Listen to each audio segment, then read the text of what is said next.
Bonjour Fabienne.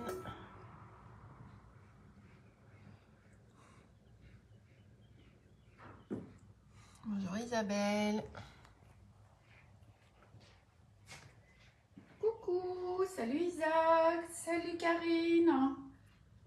On va faire un petit live technique aujourd'hui. Du coup, Marion en profite pour vous montrer un peu les ouvrages sur le showroom. Elle est jolie la lumière finalement. Ouais, elle est très bien la lumière. Bonjour Erika. Hello, hello. Vous êtes déjà 13. On va démarrer assez rapidement. On vous laisse découvrir un peu les ouvrages du showroom. Ça va Karine? On n'arrive pas à savoir au téléphone. Hein. Bonjour Coralie. Je vais être un peu plus dispo là après le live. Est-ce qu'il fait beau? Bah, ce matin c'était pluie et parapluie. Et là c'est découvert. Non, il y a des petits rayons de soleil. Ça se découvre. Ici. Ouais. Hello Marion, salut Tati Cerise. Vous allez apprendre plein de choses aujourd'hui. On va essayer d'être rapide et concise. Un petit live sur comment on démarre, comment... Hello Daniel, salut Hélène. Salut Anne-Marie. Alors c'est bien de faire le tour du showroom, on se rend compte que les photos sont à l'envers dans les cadres. Tout est toujours trop beau, j'ai encore beaucoup de travaux en attente, nous dit Isabelle. Eh bien, moi aussi j'en ai en attente, si vous saviez. Et mais en plus on t'en rajoute au fur et à mesure. Ouais, il y a Manon de l'autre côté qui dit moi aussi. Hein. Hello, hello tout le monde. Salut 4 Soleil, je viens d'avoir ton message, Evelyne.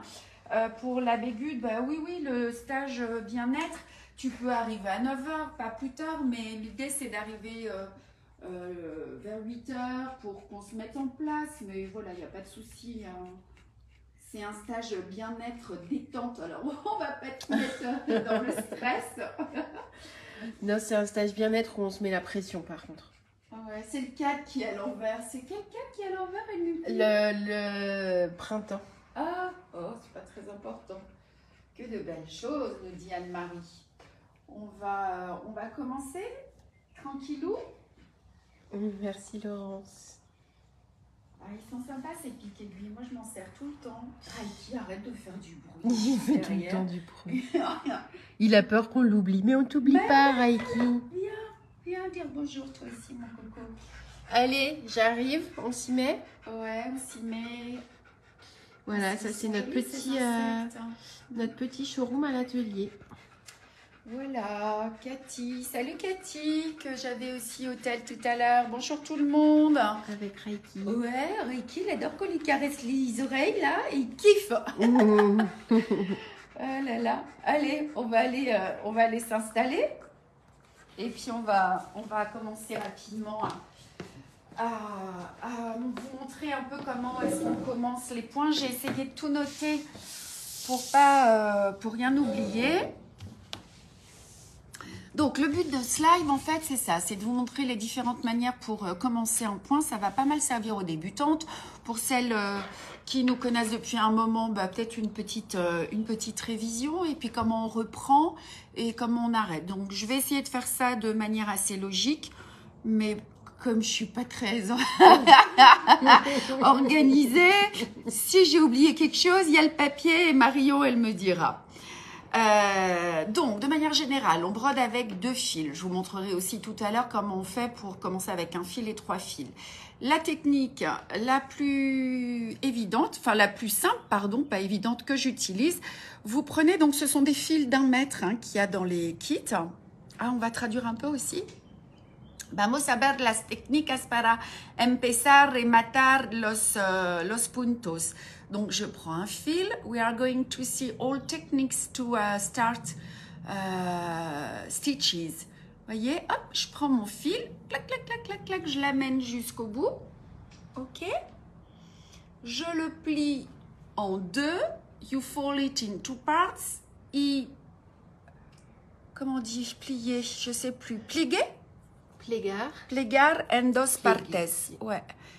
Et on va passer les 2 extrémités du chat dans l'aiguille.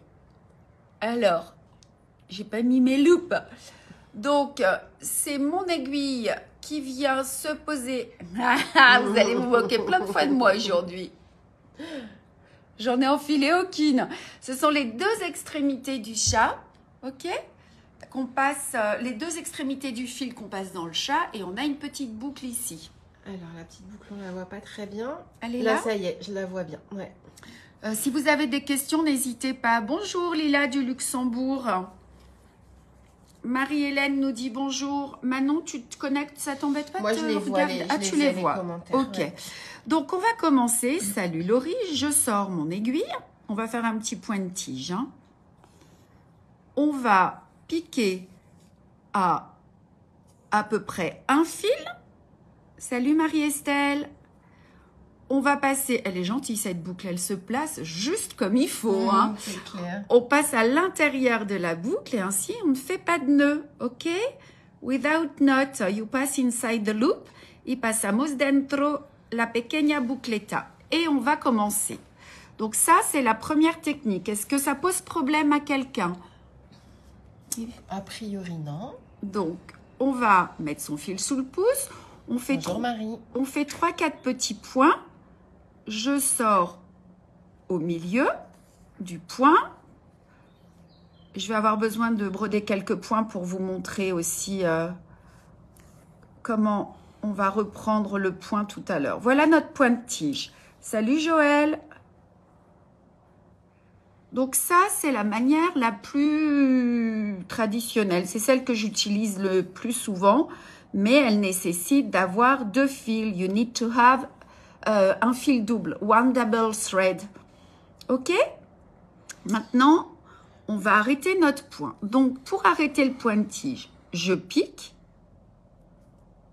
On imagine que c'est le bout de la ligne, comme ceci, et je vais arrêter mon point en passant sous jamais le dernier, toujours l'avant-dernier, sinon il va se défaire, enfin il va se détendre. Une fois, 2 fois et 3 fois. Et je coupe. Ok? Ça, c'est la première technique. Es la primera manera de empezar. And this is the first way. Maintenant, j'ai plus de petites boucles. We don't have any loop. Et en espagnol, no tenemos la bucleta. No hay bucleta al fin del hilo. Ok? On va faire la méthode du nœud, du petit nœud. Alors, je prends mon fil. On l'a fait hier en live. Hein. Je pose mon aiguille. Le fil, on le tire sur la droite ou la gauche, nous dit Hélène. Je ne sais pas trop. Si vous brodez à droite, votre fil il est à droite. Si vous brodez si vous êtes gauchère, il va aller vers la gauche. Je suis pas sûre d'avoir compris votre question. Donc vous allez là poser votre fil sur l'aiguille. Avec la main gauche, je tourne. Oups, regardez, excusez-moi, je le maintiens. Je tourne une fois. Et je fais glisser, regardez mon nœud, il est bien dessous et je le fais glisser jusqu'au bout. Et là, on a un tout petit nœud rikiki. Tu vois? Il est tellement rikiki qu'on le voit à peine. On le voit à peine. Bonjour Mylène. Donc maintenant, je vais faire un petit point de chaînette avec la petite boucle. Alors évidemment, on commence pas à broder avec ce petit nœud directement parce que sinon, regardez, si vous tirez un peu, pouf, il passe. So, don't do that, ok? We need to block the knot. Necesitamos desbloquear el hilo. Alors, on va procéder exactement de la même manière. This is the same way, la misma manera. Je sors mon fil.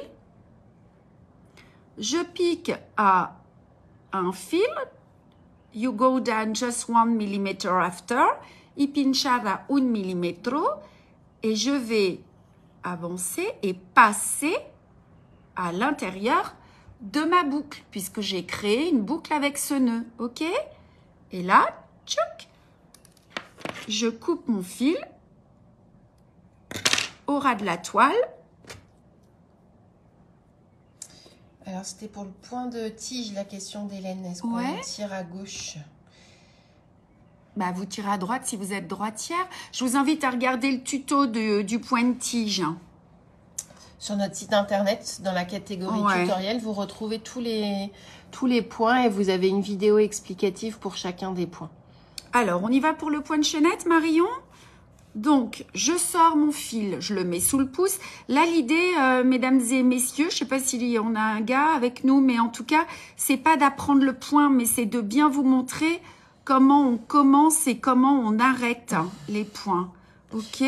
Marie, elle trouve que ça marche vachement mieux avec le tchouk. Le tchouk, c'est Marie Brabant? Non, Marie Collet. Ah, salut. Ah, Mélina. Salut, Mélina. Hey, coucou, Mélina. Donc, voyez là, voilà, j'ai fait quelques points de chaînette. Maintenant, pour arrêter mon point, je pique donc après mon dernier point. Et comme pour le point de tige, je retourne mon cercle. You need to fix your thread. Vamos a rematar pasando dentro 3 puntos. Vous passez à travers 3 points et vous coupez. Ok? Alors, maintenant, je vais broder avec mes 2 fils, mais je vais utiliser la technique du tissage. Alors, ce que je vais faire, bon, si ça va aller, il va falloir faire un gros plan, hein, Marie? Ouais. Donc, la technique du tissage, je n'ai pas de nœud, we don't have any knot, no loop, on n'a pas de boucle. No tenemos bucleta y nudo. Donc, je vais tisser, je vais aller me glisser dans les points qui existent déjà en bloquant mon fil en même temps. Regardez, je vais poser mon fil sur des points qui existent. OK? Et je vais passer à travers les points précédemment brodés en maintenant le fil en même temps. You wave inside previous stitches, blocking the thread in the same time. Et voilà. Et là, mon fil, il est fixé.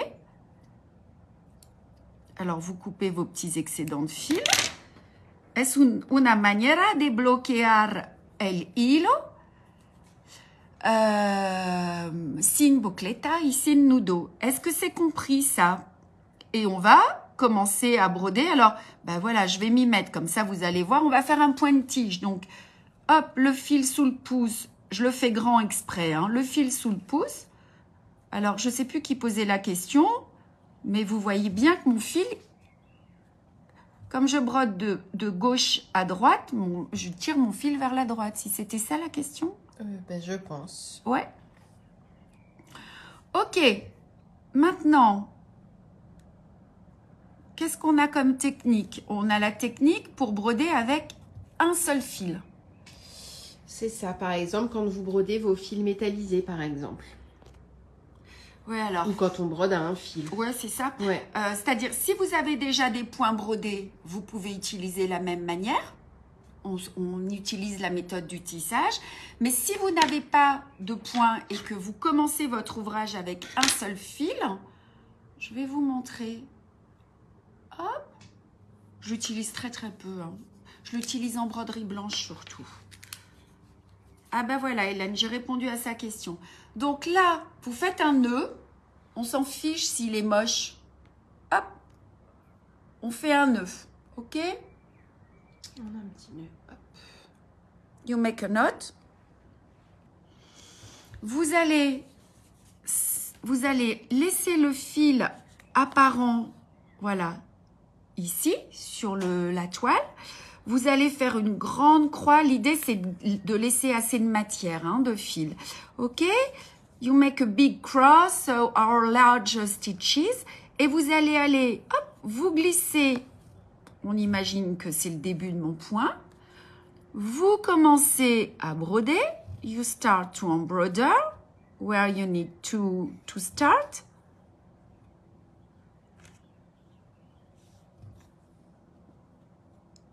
Hop. Voilà. Et lorsque vous avez terminé votre point, vous voyez, il y en a des manières de commencer. Hein. Vous allez piquer. Vous arrêtez votre fil. You secure the thread. Bloquear el hilo. Vous coupez votre fil. Vous coupez votre nœud. You cut the knot. Vous défaites vos points. Et là, c'est moins rigolo. C'est pour ça que je ne l'utilise pas trop et qu'il faut laisser assez de fil. Vous renfilez votre fil et vous bloquez le fil du début dans les points que vous avez brodés. Then you secure the first thread. Et vous coupez. Est-ce que vous avez des questions? Alors, on a Marie-Estelle, on a Vincente qui demandait comment on termine avec les points de nœud qui se promènent sur nos travaux. Mais avec le point de nœud, c'est la même chose qu'avec les autres points. C'est pareil. Alors, on peut le faire avec le point de nœud, le point de plume aussi. C'est vrai que ça fait des larges points. Alors, je vais vous montrer vite fait. Je plie mon fil. Hop. Après, je vais faire un petit palestrina aussi avec 3 fils. Je vais vous montrer comment on commence. Alors, on commence toujours... Alors, regardez, on va aller plus vite maintenant avec la boucle. Si vous avez besoin de commencer à cet endroit, vous prenez un repère. You make a mark. Una marca. Hop. Tengo una boucleta. Hein. J'ai une boucle. J'ai plié mon fil en deux. Hein. I have a loop. Just to make more quickly. Vous sortez à l'endroit de la marque. Vous piquez, vous sortez. Et vous passez dans la boucle. Ok? Oh, là, je crois que j'ai tout montré. Oui. Donc, qu'est-ce que je voulais faire? Là, j'ai oublié. Ah oui, on va faire un point de plume ou un point de nœud, par exemple. Donc, un point de plume, un punto de pluma. Alors, voilà, on va dire on en a encore un ici. Exactement comme un point de nœud. Hein. J'aurais pu faire des points de nœud. Et en fait, l'idée là, c'est qu'on n'a pas beaucoup, de fils. Les fils sont très espacés sur le dos. Donc, ce que je fais, c'est que je passe plusieurs fois à travers les points en faisant un petit nœud. Regardez, voyez. Là, I make a small knot. Regarde, clac. Et puis, je vais aller me rebloquer ici en passant à travers la boucle. Et ainsi, mon fil sera bien fixé. Ok? Ça, c'est quand les points sont très espacés. It's when stitches, you have a lot of space between stitches. Alors, Marie, elle demande justement pour des points de plume ou autres, est-ce qu'il faut couper le fil à chaque fois ou on continue sans couper? Non, non, non, non, non. Alors, si vous avez une toile très blanche, il faut laisser très peu d'espace. Il n'y a pas beaucoup d'espace entre les points, mais c'est extrêmement rare d'utiliser des points qui sont des points de plume très isolés. Après, voyez, quand on passe, si vous faites c'est un petit cours particulier là. Hein. Si vous faites un point de nœud, par exemple, hop, alors, je vais me bloquer dedans. Clac, je passe à travers ma boucle. Et je vais faire un point de nœud. C'est exactement comme le point de plume. Donc, 1, 2, hop, j'abaisse. Si vos points sont un peu espacés, comme ceci, vous pouvez continuer. Maintenant, s'il y a beaucoup d'espace, vous prenez le risque qu'on voit le fil. Hein. Qu'on le voit au travers de la toile. Alors après, ça dépend à quoi est destiné votre ouvrage. Effectivement, s'il est affiché au mur, on risque de voir au travers de la toile. Si vous faites, par exemple, sur une trousse qui va être doublée avec de la ouate, là, il y a assez peu de chances qu'on voit le fil aussi au travers. Ça dépend de la toile aussi. Vous voyez, vous passez entre les fils. Hop. Et vous repassez en passant une fois dans la boucle. Ça fait un tout petit nœud. Ok? Maintenant, qu'est-ce qu'on doit voir? Les 3 fils? Les 3 fils. Alors, vous devez broder avec 3 fils. Je vais prendre une aiguille un peu plus grosse. Ça sera plus facile pour moi pour enfiler mes 3 fils. Donc, hop, je prends mon fil d'1 mètre. Je le coupe, ça ira plus vite, en 2. Je prends 3 fils. Donc là, je vais en enlever un parce qu'il m'en reste 4. You take 3 threads. This is for Palestrina stitch. Voilà. Mon aiguille. Allez, j'espère que ça va passer. Es por un punto de Palestrina con 3 hilos. Oh, elle est gentille l'aiguille avec moi. 3 fils. 3 hilos. 3 threads. Je vais faire exactement le même petit nœud magique que tout à l'heure. Je pose mon fil sur l'aiguille. Je tourne une fois. Je maintiens avec mes 2 doigts le nœud. Je prends mon aiguille et je tire. OK? Et maintenant, je vais commencer mon Palestrina, mais de la même manière que tout à l'heure. Alors là, on va associer toutes les techniques ensemble. Regardez. Je prends un repère, I take a mark, una marca para ver donde me voy a empezar. Je vais passer mon fil comme ceci et je vais passer, là j'ai une boucle avec 3 fils, je passe à l'intérieur, passo dentro, los 3 hilos, and I pass inside the 3 threads. OK, je coupe. Voilà. Je vais commencer mon point de Palestrina. Alors, on y va vite. Le but, c'est pas le point. Le but, ça va être de vous montrer comment on reprend quand on n'a pas assez de fil. Donc, je passe. Hop. Ça, c'est mon premier point. Le second,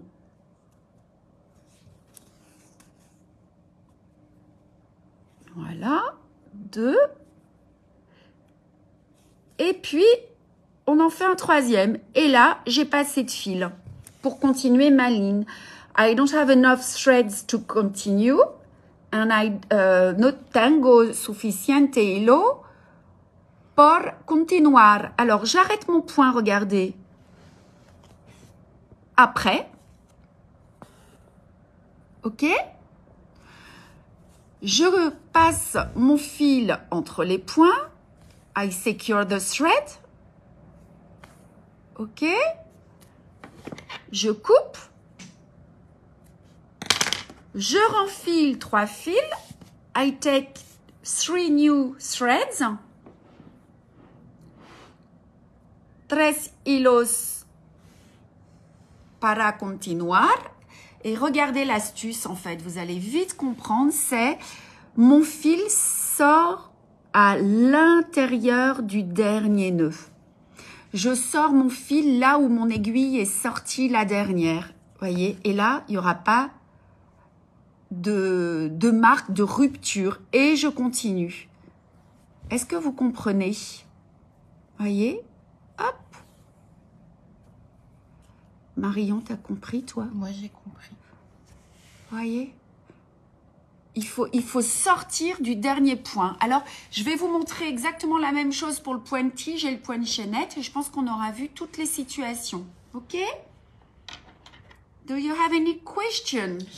Alors, on avait une petite question. Est-ce que le Palestrina est toujours avec 3 fils par défaut? Une question de Laurie. Non, c'est à vous de voir. Moi, je le brode souvent dans mes ouvrages avec 2 fils. Si vous le voulez plus fin, avec 3 fils, on a un joli rendu. Il est plus cordé, il est plus gros. Ça dépend de l'effet désiré et du dessin. Et du coup, Laurie, si dans le pochon Paulette, il n'y a rien de spécifié, c'est bien que c'est avec 2 fils. Dans tous nos kits, c'est brodé de base à 2 fils. Et s'il y a un point qui est fait en 1 fil ou en 3 fils ou plus, c'est toujours spécifié. Ouais, voilà. Bien sûr, Patricia, tous les points, vous avez les tutos de tous les points. Vous allez sur notre site internet. En haut, il y a marqué tutoriel. Vous cliquez dessus et vous avez tous les points. Tous les points sont expliqués. En tout cas, tous les points que j'utilise sont expliqués. Ils sont expliqués un par un avec un schéma et la vidéo du point aussi également que Christelle a filmé, vous explique dans une vidéo le point aussi. En français, en anglais, en espagnol et droitière et gauchère. Alors, on y va? Allez, c'est parti. Alors, j'ai brodé mon point de tige et j'ai plus de fil. Alors, on y va vite, je refais un point de tige. Bah, on pourrait dire que là, j'ai arrêté. Ouais. Ok, et je dois le reprendre. I need to continue my stem stitch. Necesito de continuar el punto de tallo. Alors, je vais bloquer mon fil. J'avais un petit nœud déjà que j'ai préparé. Hop. Mais vous pourriez utiliser la technique du tissage aussi. Et là, il va falloir faire un gros plan, Marion. En fait, vous voyez mon dernier point de tige, il est ici, j'ai piqué là. Hein? This is the last stitch here. Es el último punto. Eh bien, pour continuer mon point, je dois ressortir à l'endroit où mon aiguille aurait dû ressortir, c'est-à-dire à la moitié du dernier point. You need to bring up the needle halfway of the last stitch. Y necesitas de salir a la mitad del último punto pour continuer. Hop, voyez? Et comme ça, il n'y a pas de rupture avec vos points. Voyez, on ne le voit pas. C'est clair? Maintenant, on va aller se glisser dans le point de chaînette. Je dois continuer mon point de chaînette. J'ai pas eu assez de fil. Donc, j'arrête mon point de chaînette. If you don't have enough threads for your chain stitch, y si tú no tienes suficiente hilo para el punto de cadeneta, rematar el punto con un pequeño punto después. On fait notre petit point arrière notre petit dernier point qui va bloquer le point de chaînette. Et regardez, vous allez ressortir avec votre nouveau fil à l'intérieur de la dernière boucle. You bring up the needle inside the last loop, the last stitch. And salir agora por dentro el último punto de cadeneta. Donc, hop, je fais ça. Je pique à l'intérieur et je ressors. Et c'est reparti. Ok? Ben, je crois qu'on a tout vu, les filles. Hein. Voilà, et on continue notre point de chaînette. Donc là, il n'y a pas d'excuse possible. Hein. Il y en a 10 000, enfin non pas 10 000, il y en a plein des manières de commencer, d'arrêter, de reprendre. Vous avez aussi un guide débutant sur notre site internet où on vous les explique. Avec les tutoriels. C'est ça. Dans la rubrique des tutos, ouais. Et puis cette vidéo, ce petit live, il va être chouette pour toutes les dames qui n'ont pas l'habitude, qui nous découvrent, pour voir toutes ces manières. Est-ce que vous avez des questions avant qu'on coupe? Salut Christine qui nous regarde. Merci, nous dit Marie. Il n'y a plus qu'à s'entraîner. Marie, elle débute la broderie. Elle a fait le petit kit des débutants. Ouais. Et là, elle aimerait peut-être bien se lancer dans le cahier de broderie. Alors, ça, c'est des astuces qui vont vachement vous servir, Marie, pour avancer dans les projets. Ouais, c'est sûr. Quand des cours en Suisse, Patricia, faut m'inviter. Vous m'invitez et on poste et on trouve des brodeuses. Il faut 10-12 personnes sur 1 ou 2 jours. Je ne sais pas où vous êtes en Suisse. Voilà, tout le monde est content. Marie-Hélène, merci. Tout le monde nous dit merci, c'est trop bien. Bah écoutez, on vous embrasse, à la prochaine. Et puis là, c'est le prochain live, hein, c'est la semaine prochaine. La semaine prochaine. Bah, justement, on vous parlera peut-être bien des cahiers de broderie, tiens, la semaine prochaine. Ah, chouette. Ok, un tuto, enfin pas un tuto, mais des vidéos avec l'ensemble des cahiers. Les différents cahiers. Voilà, voilà. Salut Daniel, salut tout le monde. On vous embrasse. Prenez soin de vous. Take care of yourself. Et cute day. Bye bye.